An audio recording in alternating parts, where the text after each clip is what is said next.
आज एमिति कौन देखिली जे मन पूरा खुशी ही गला। चलतु आज रविवार ब्लॉगटा स्टार्ट करवा से आम तो नीतिदिनिया काम पूजा पाठरू आई गोलापी शाढ़ीटा पिंधि पूजा पाठ स्टार्ट कर देइथिली। मु जेते चेष्टा करुँची ए शाढ़ीर लिंकटा दबाई ए शाढ़ीटा कौठू मते मिलूनी। ए शाढ़ीटा एते सुंदर लगुच पिंधिला बेले को कि ता कथा कौन कहबी। एठी मु चली नीतिदिनिया काम करने को जोटा आम सबुदिन करूँ। आज जेहेतु रविवार आज स्वामी को देखिए।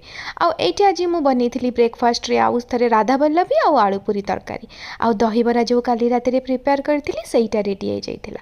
अच्छा अच्छा जो स्टार्टिंग रो कही मो मनटा कहीं खुशी हो गला तार कारण होचंती एमाने। गोशाला जाइकी देखिला बेले को एई मासरे बहुत क्यूट क्यूट बाछुरी जन्म होइचंती। समस्त को वेलकम टू यूनिवर्स कही सारिला परे तांका माँ मानक पई एठी गुड़ नेकी जाइथिलु। आज कौन से परिवा नुह आज ये कहले कि चल आज तांको गुड़ दबा कुआडे गाई मानक गुड़ बहुत भल लगे। आउ एठी मु मगेइथिली एंटी डैंड्रफ शैम्पू जोटा कि सेवा मेड्र जो मानक डैंड्रफ इश्यू होची से माने एई तेल आउ एई शैम्पूटा यूज करिवे। आउ एटा थिला बॉडी लोशन।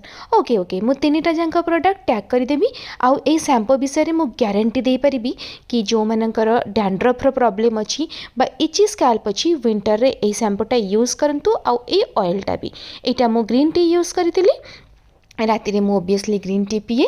आउ आज ब्लॉगटा एठी रखिली।